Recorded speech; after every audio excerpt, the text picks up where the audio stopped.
हरे कृष्णा। महाप्रभु का बहुत बहुत धन्यवाद कि आपने एक दिन और दिया अपनी सेवा करने के लिए। उसी सेवा के क्रम में महाप्रभु के चरणों में प्रार्थना करते हैं। श्री श्री राधा माधव, अष्ट सखी, पंच तत्व, विघ्न विनाशक श्री लक्ष्मी नरसिंह भगवान, कृष्ण कृपा मूर्ति ऐसी भक्ति वेदांत चल प्रभुपाद, परम पूज्य गोपाल कृष्ण गोस्वामी गुरु महाराज, समस्त वैष्णव जन और आप सभी भक्तों की कृपा से दास से यही नित्य सेवा कर पा रहे हैं। तो दास पर आप सब लोग कृपा बनाए रखें। तो जैसा कि आज हम सब लोग जो चर्चा करेंगे, पवित्र दिन पुत्रदा एकादशी। तो पुत्रदा एकादशी का महात्म, हमें किस प्रकार व्रत रहना चाहिए, उस दिन क्या करना चाहिए, और उस भगवान की जो लीला है उस दिन भगवान ने पुत्रदा एकादशी का जो महात्म है हमें सबको सुनना चाहिए और अपनों को जरूर इसको सुनाने का प्रयास करना चाहिए। तो पुत्रदा एकादशी भविष्य उत्तर पुराण में भगवान श्री कृष्ण और युधिष्ठिर के संवाद में पुत्रदा एकादशी के महात्मा का वर्णन मिलता है। युधिष्ठिर महाराज ने कहा, हे भगवान, अपने पूष मास के कृष्ण पक्ष में आने वाली सफला एकादशी का अत्यंत सुंदर वर्णन किया है। कृपया अब पूष मास के शुक्ल पक्ष में आने वाली एकादशी का भी वर्णन करें। भगवान कृष्ण ने उत्तर दिया, पुण्यशील राजा, जन के कल्याण हेतु मैं इस पूष मास एकादशी का वर्णन करूंगा। व्यक्ति को अन्य एकादशियों की भांति इस एकादशी का भी पालन पूर्ण सामर्थ्य तथा नियमों के अनुसार करना चाहिए। स्थिति का नाम पुत्रदा एकादशी है और वह व्यक्ति के सभी पापों का नाश कर उसे आध्यात्मिक लोक की ओर उन्नत करती है। इस एकादशी के पूजित विग्रह परम भगवान नारायण है, जो अपने श्रद्धालु भक्तों की इच्छाओं को प्रसन्नता पूर्वक पूरा करके उनके जीवन में पूर्णता लाते हैं। तीनों लोकों निम्न, उच्च तथा उच्चतर के चर तथा अचर जीवों के भगवान नारायण में उत्तम कोई व्यक्तित्व है ही नहीं। हे राजन, एक समय भद्रावती नामक राजा के राजा सुकेतमान व उनकी पत्नी स्वैया का कोई पुत्र नहीं था। दंपति यह सोचकर व्याकुल रहते थे कि उनका पुत्र न होने की स्थिति में उनका वंश आगे कैसे बढ़ पाएगा। राजा सदैव इन्हीं विचारों में लगा रहता था कि उसे पुत्र की प्राप्ति कैसे होगी। इन्हीं विचारों में व्यग्र वे अपने राज्य का सुख भी नहीं भोग पा रहा था।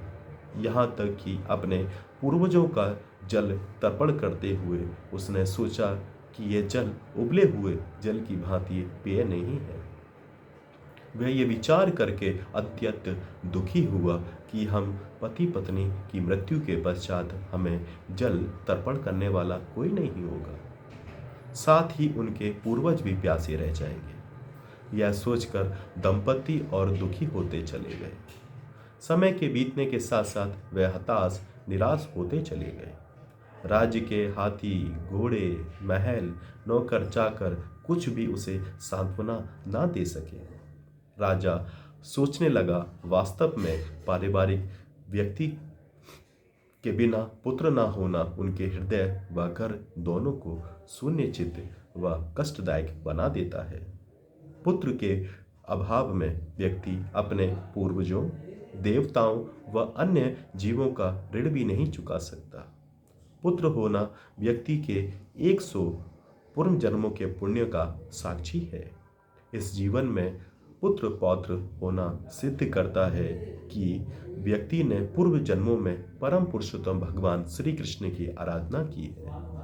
पुत्र, संपत्ति, तीक्ष्ण बुद्धि मात्र परम भगवान श्री कृष्ण की आराधना करके ही प्राप्त की जा सकती है। इन्हीं विचारों से व्याकुल होकर राजा ने आत्महत्या करने का विचार किया, परंतु उसको अनुभव हुआ कि आत्मघाती व्यक्ति को नरकीय लोकों में जन्म लेना पड़ेगा। यह सोचकर उसने आत्महत्या का विचार अपने मन से निकाल दिया। व्यग्रता वश वे अपने घोड़े पर बैठकर बिना किसी को कुछ बताए घने जंगलों में निकल गया।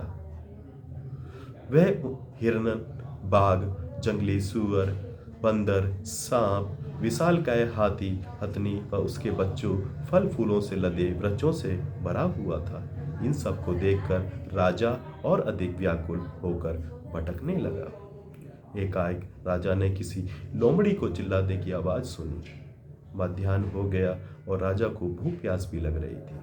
राजा ने सोचा, निश्चित ही मैंने कोई घोर पाप किया है कि इस प्रकार कष्ट पाने के लिए मैं बाध्य हूँ। मेरा कंठ प्यास के मारे सूखा जा रहा है और भूख के मारे उदर में जलन हो रही है। वह योग ब्राह्मणों को अनेक भेंट व मिष्ठान दान किए हैं।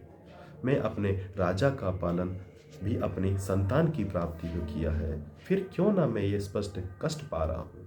इन्हीं विचारों में डूबे हुए संघर्षरत राजा अपने शुभ कर्मों के प्रताप के कारण कमल पुष्पों से भरे हुए एक सुंदर तालाब के पहुंचा, जो मान सरोवर की भांति प्रतीत हो रहा था। वह विभिन्न प्रकार की मछलियां व मगरमच्छ से भरा था।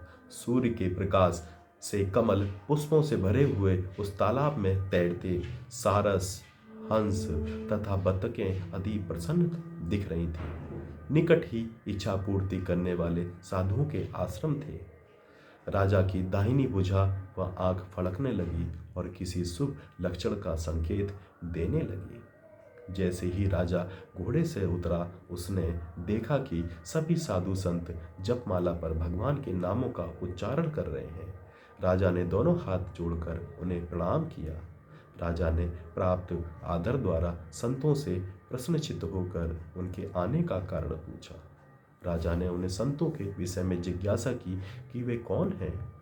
संतों ने कहा, हे राजन, हम 10 विश्वदेव हैं जो इस सरोवर में स्नान करने आए हैं। आज पुत्र एकादशी है।